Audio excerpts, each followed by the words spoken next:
Olá, esta é a apresentação da Feira Virtual Bem da Terra.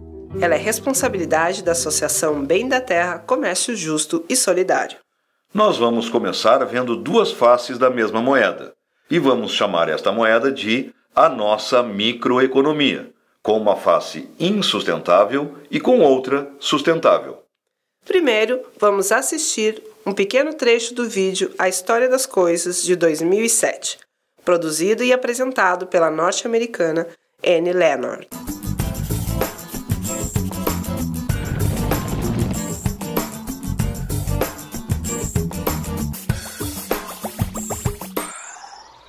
Você tem um deste? Sou louca pelo meu. Na verdade, adoro todas as minhas coisas. Já se perguntou de onde vêm todas as coisas que compramos e para onde vão quando nos desfazemos delas? Não conseguia deixar de pensar nisso, por isso quis saber mais sobre o assunto. E os livros diziam que as coisas se deslocam ao longo de um sistema. Da extração, para a produção, para a distribuição, para o consumo e para o tratamento de lixo. Isso tudo se chama a economia de materiais. Bem, estudei um pouco mais. Eu passei 10 anos viajando pelo mundo atrás de pistas de onde vêm as nossas coisas e para onde vão. E sabe o que eu descobri? Esta não é toda a história. Falta muita coisa nessa explicação.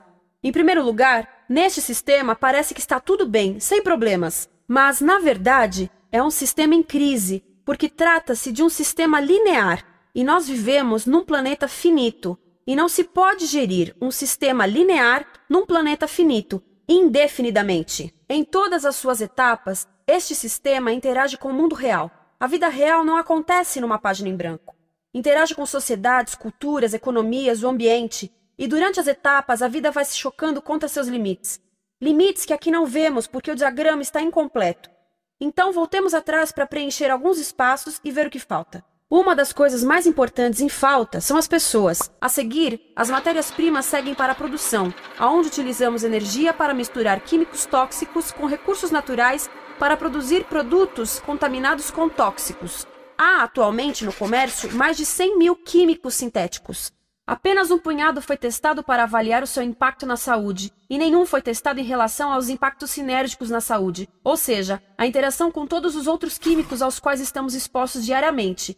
Por isso, desconhecemos o impacto total deles na saúde e no ambiente. Mas sabemos uma coisa: os tóxicos entram e saem. Enquanto continuarmos a introduzi-los nos nossos sistemas de produção industrial, continuaremos a inserir esses tóxicos nos produtos que levamos para nossas casas, trabalho e escolas, e claro, para nossos corpos. A erosão dos ecossistemas e economias locais, aqui, garante um fluxo constante de pessoas sem alternativas. No mundo, há 200 mil pessoas por dia se deslocando de ambientes que as sustentaram ao longo de gerações para cidades, aonde muitas vivem em bairros de lata, à procura de emprego, por mais tóxico que seja. Não só os recursos são desperdiçados ao longo desse sistema, mas também pessoas, comunidades inteiras são desfeitas. Sim, as toxinas entram e saem. Muitas delas saem das fábricas em produtos, e muitas mais saem como subprodutos ou poluição. E estamos falando de muita poluição. E o que acontece depois de todos os recursos naturais serem transformados em produtos? Passam por aqui, para a distribuição, o que significa vender todo o lixo contaminado com toxinas o mais rápido possível. Não dá para separar essas camadas para reciclá-las. Como se vê, é um sistema em crise. Por todo o percurso, estamos batendo em limites, do clima em mudança ao decréscimo da felicidade. Simplesmente não está funcionando. Mas a parte boa de um problema tão generalizado é haver tantos pontos de intervenção. Há pessoas trabalhando aqui salvando florestas, e aqui na produção limpa. Pessoas trabalhando em direitos do trabalho, em comércio justo, em consumo consciente, no bloqueio de aterros e incineradores. E muito importante, em recuperar o nosso governo, para que seja realmente pelas pessoas e para as pessoas. Todo esse trabalho é criticamente importante, mas as coisas vão realmente começar a se mover quando enxergarmos as ligações, quando enxergarmos o panorama geral. Quando as pessoas ao longo do sistema se unirem, poderemos reivindicar e transformar esse sistema linear em algo novo, um sistema que não desperdice recursos ou pessoas, porque aquilo de que precisamos nos livrar é da antiga mentalidade de usar e jogar fora. Há uma nova escola de pensamento nesse assunto, e é baseada em sustentabilidade e equidade, química verde, zero resíduos, produção em ciclo fechado, energia renovável, economias locais vivas. Já está acontecendo. Há quem diga que é irrealista, idealista, que não pode acontecer. Mas eu digo que quem é irrealista são os que querem continuar pelo velho caminho. Isso é que é sonhar. Lembre-se que a velha forma não aconteceu por acaso. Não é como a gravidade que temos que conviver. As pessoas a criaram, e nós também somos pessoas. Por isso, vamos criar algo novo. Bem, este foi o lado insustentável da moeda. Agora, vamos mostrar aquilo que pretendemos que seja o lado sustentável. É um trecho do vídeo Outra Economia Acontece, também de 2007, numa parceria do Fórum Brasileiro de Economia Solidária com a Secretaria Nacional de Economia Solidária. Ele mostra alternativas que buscam construir uma outra economia, diferente da que acabamos de ver em A História das Coisas.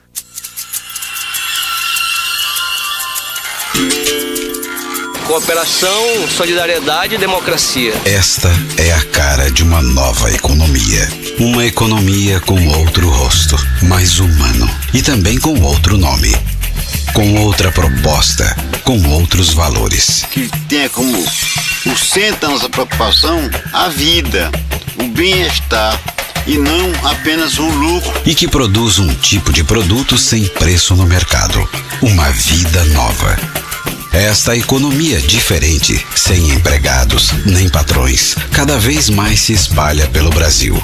Com a força da união, gera trabalho, renda e produção na agricultura, na pecuária, na indústria, no comércio, nos serviços, no turismo, na cultura. E ajuda a transformar para melhor a vida de milhares de homens e mulheres. Uma nova realidade que cada um traduz à sua maneira. Respeito aos outros, respeito à natureza.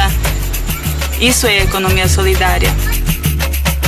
Nas cidades, cooperação, solidariedade e trabalho agora são soluções para enfrentar o desemprego. Sou um cooperativado. Eu não tenho medo mais do desemprego. Isso daí acabou para mim. Com a vitória, vem junto um novo sentimento. Hoje eu me sinto orgulhoso pela minha cooperativa. E surge outra relação entre o trabalhador e o seu trabalho. Aqui é a nossa casa, aqui é o nosso lar também. Todos são donos, todos são iguais, todos decidem. Uma chance que nós, trabalhadores, temos de continuar mostrando que somos competentes. Uma transformação que está acontecendo também no campo. Porque se eu tiver um pouquinho, o outro comprar um pouquinho e vender individual, não tem o valor que a gente tem vendendo na quantidade. A agricultura familiar e a reforma agrária juntam-se à economia solidária e todas ficam mais fortes. E se tornando mais fortes, não é apenas a produção que melhora, melhora também a vida. A gente arruma uns amigos e faz um serviço aí, com isso a gente ganha mais uma coisinha, trabalha também.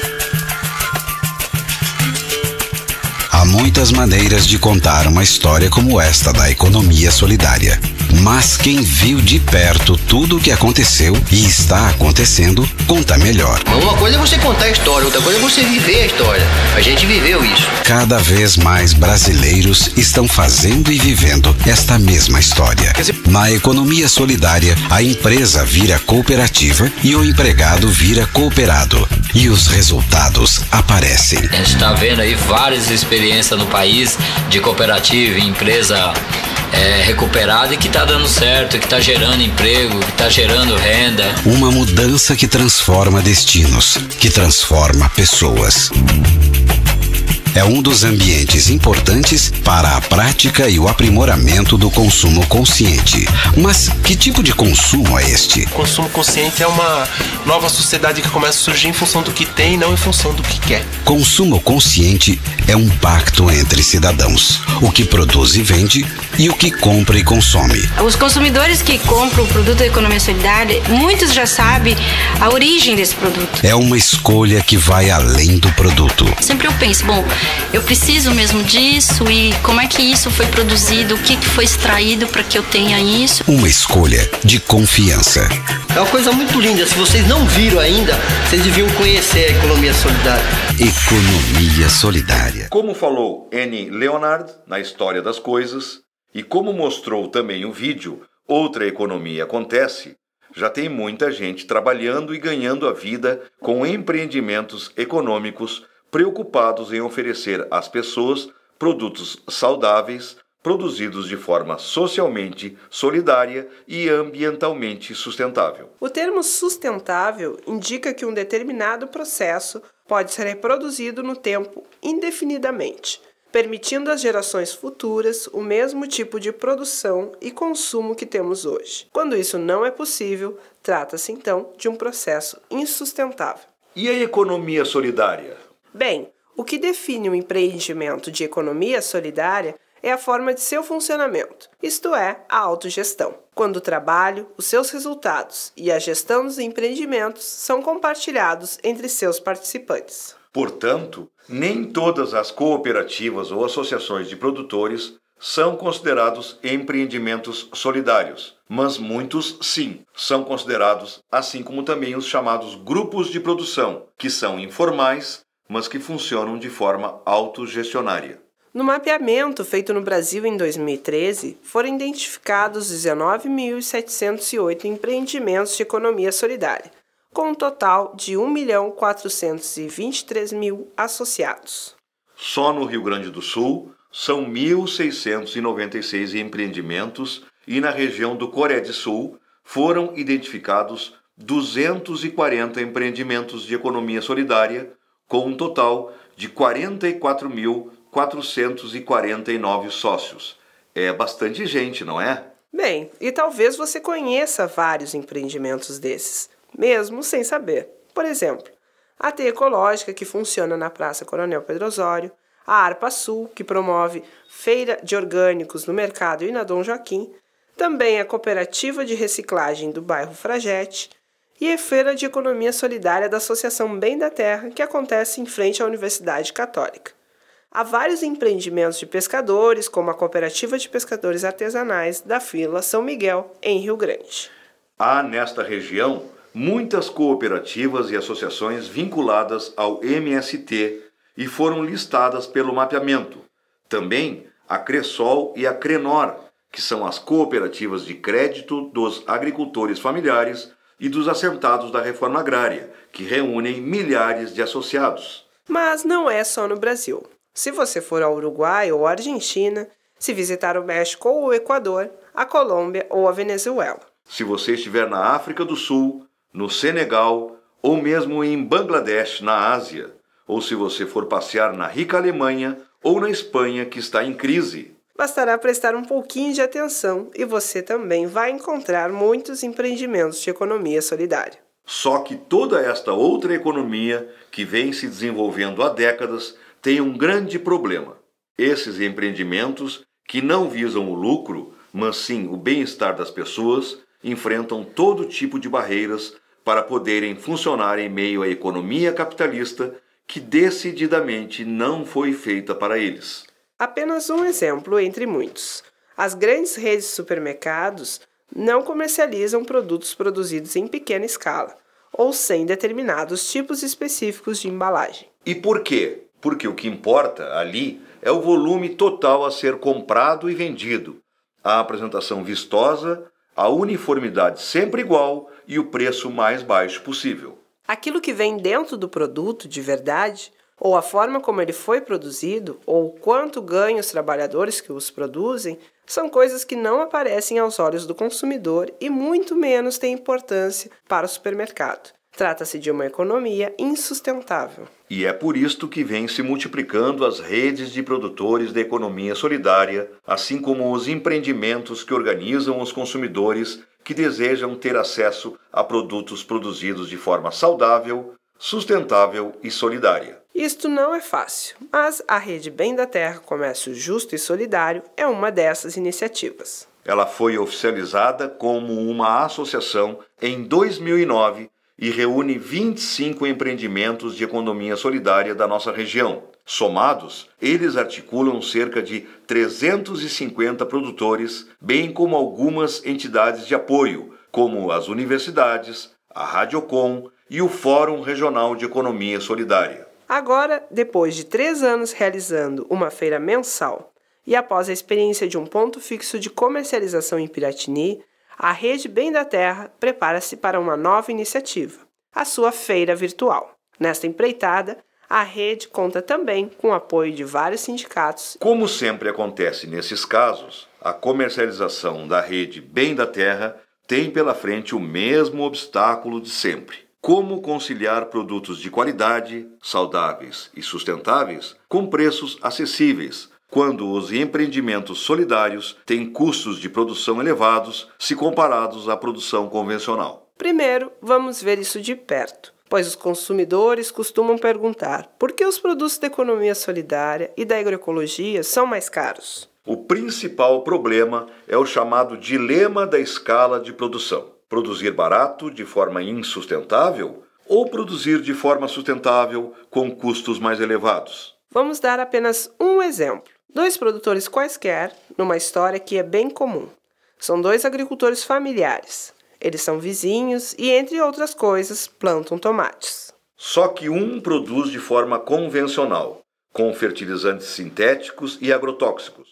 O outro produz organicamente, com fertilizantes naturais e defensivos biológicos. Na lavoura convencional, o agricultor tem uma estufa com 600 tomateiros plantados. Quando da colheita, ele obtém em média 14 kg de tomate por pé, com uma produção total, portanto, de 8.400 kg de tomate. Se ele vender a sua produção a um atravessador qualquer, que depois vai revender o produto em algum atacado, que por sua vez vai revender o produto ao supermercado, o agricultor receberá mais ou menos 90 centavos por quilo de tomate, enquanto o consumidor pagará aproximadamente R$ 2,20 por quilo. O agricultor terá um rendimento bruto total de R$ 7.560 por sua produção.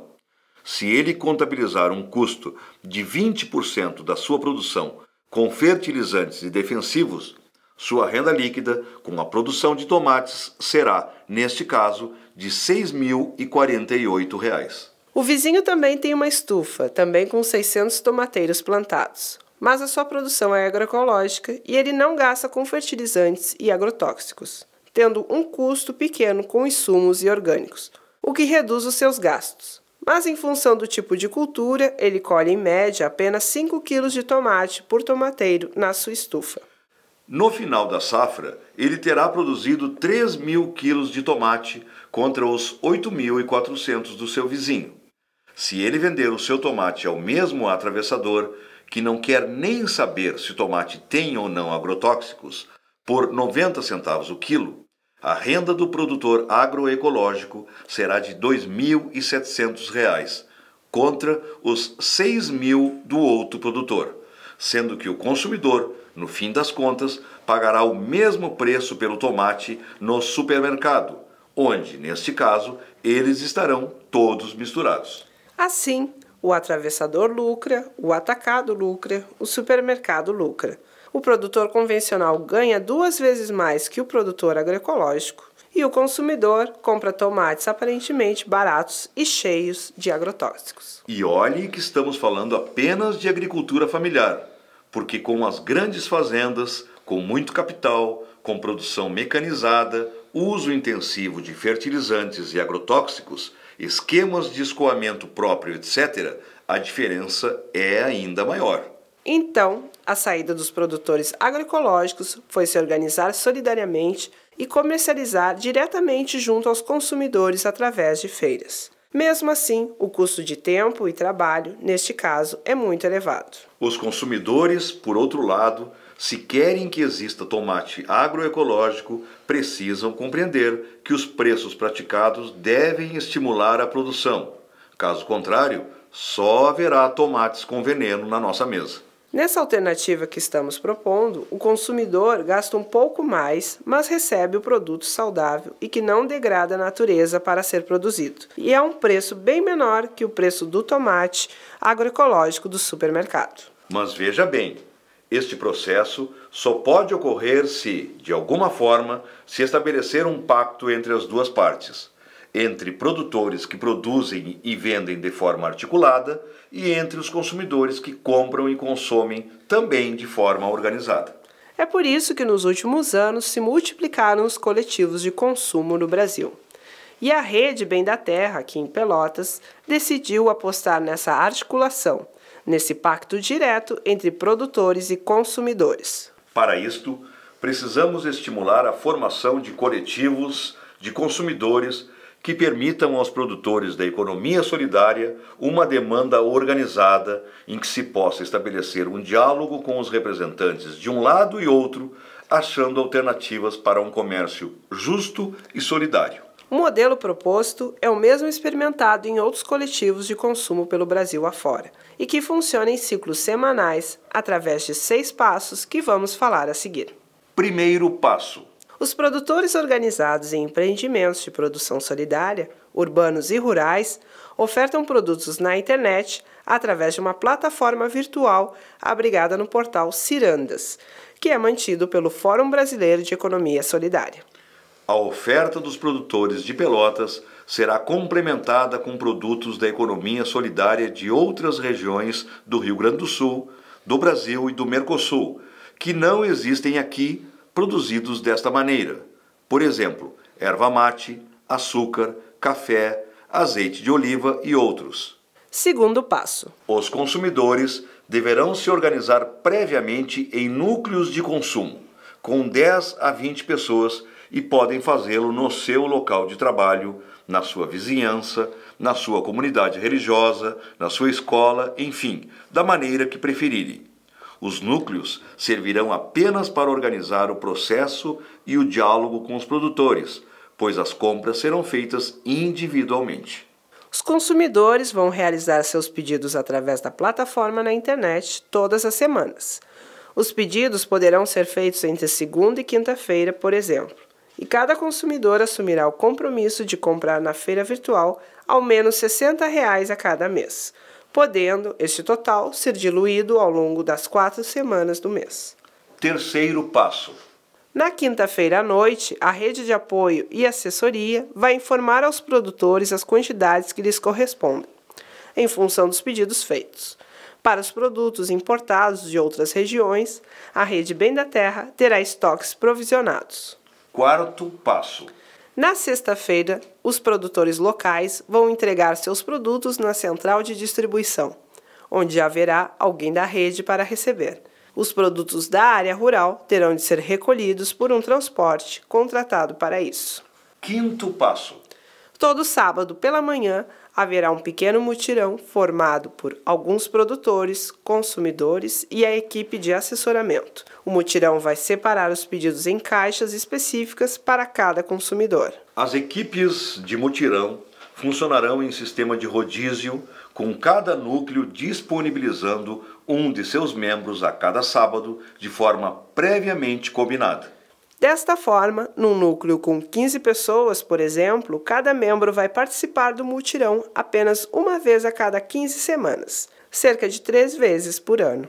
Isto vai impedir que custos com mão de obra encareçam os produtos e vai oportunizar aos consumidores a percepção de todo o trabalho que está por trás de cada coisa que ele consome. Ah, importante! Os consumidores idosos, gestantes e outras pessoas que não possam contribuir no mutirão por problemas de saúde serão dispensados se preferirem. Essa será uma decisão tomada em cada núcleo. Sexto passo. No sábado à tarde, entre 14 e 18 horas, os consumidores vão passar na central de distribuição para apanhar os seus pedidos, fazendo pagamento no ato do recolhimento. Feito isso, o ciclo de compras da semana está encerrado. A cada 2 meses, os núcleos de consumo vão se reunir para avaliar a experiência e ver o que está dando certo e o que está dando errado. Em seguida, os representantes dos grupos produtivos e dos núcleos de consumo, bem como a equipe de assessoramento, irão se reunir para avaliar o funcionamento da rede e tomar decisões. Este processo permitirá aos consumidores conhecerem perfeitamente os custos referentes ao processo de distribuição, avaliar a relação entre custos e benefícios e tomar decisões coletivas que vão influenciar diretamente no preço e na qualidade dos produtos que cada um consome. Com isso, todos nós teremos acesso a produtos saudáveis, produzidos de forma solidária e a preços mais acessíveis. Os produtores serão mais bem remunerados e poderão seguir produzindo de forma sustentável. Todos juntos vamos melhorar a vida dos produtores e dos consumidores, a economia da nossa região e o ambiente do planeta. Que tal? Vamos construir uma outra economia? Vamos escrever uma outra história das coisas? Então diga, o que você acha dessa proposta?